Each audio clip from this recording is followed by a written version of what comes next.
Cette formation, l'association des stagiaires de la première formation de 2022 et de celle que j'avais faite en septembre 2023. Donc on a les 36 meilleurs stagiaires et qui sont là pour postuler sur le grade de la licence D de l'IHF de la Fédération internationale.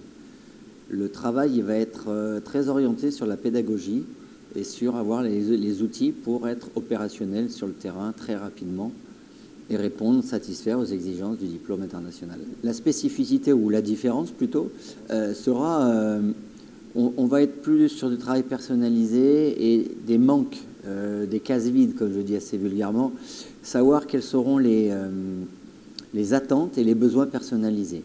Les premières formations étaient très théoriques, très verticales.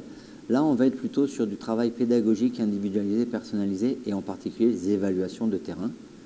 Car bien souvent, on fait beaucoup de théorie, mais le plus important pour un entraîneur, ça reste d'être quand même bon sur le terrain, sur les 40 par 20, sur les lignes jaunes, comme on dit. La première journée, elle a été sur le lancement, sur les bases théoriques, sur c'est quoi un bon entraîneur, comment on peut être un bon entraîneur, et puis quelles sont les connaissances fondamentales en handball principales qu'on doit maîtriser.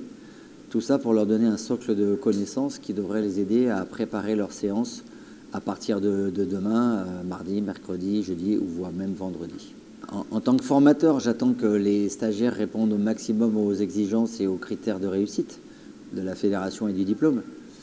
Après, moi, au-delà de l'aspect comptable et chiffré, j'aime bien quand les demandes ou des besoins particuliers sont spécifiques, sont formulés, parce que ça veut dire qu'on pourra y répondre de manière précise.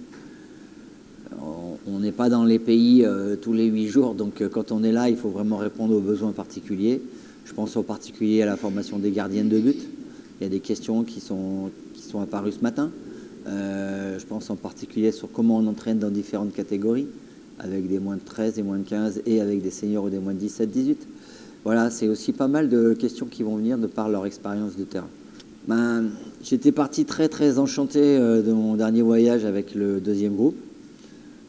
J'étais déjà très satisfait de l'audit que j'avais fait ici en décembre, il y a un an jour pour jour. Moi, j'attends des stagiaires qu'elles soient assidues et surtout qu'elles travaillent de manière curieuse. Et puis, j'ai aucun doute sur le fait que, comme d'habitude, je vais beaucoup apprendre dans la dimension humaine parce qu'on apprend beaucoup les uns des autres et on a, tout pour un Européen comme moi, c'est important d'apprendre la culture du handball local. Et on a bien commencé à échanger sur les spécificités et ça, c'est déjà quelques réponses à mes attentes.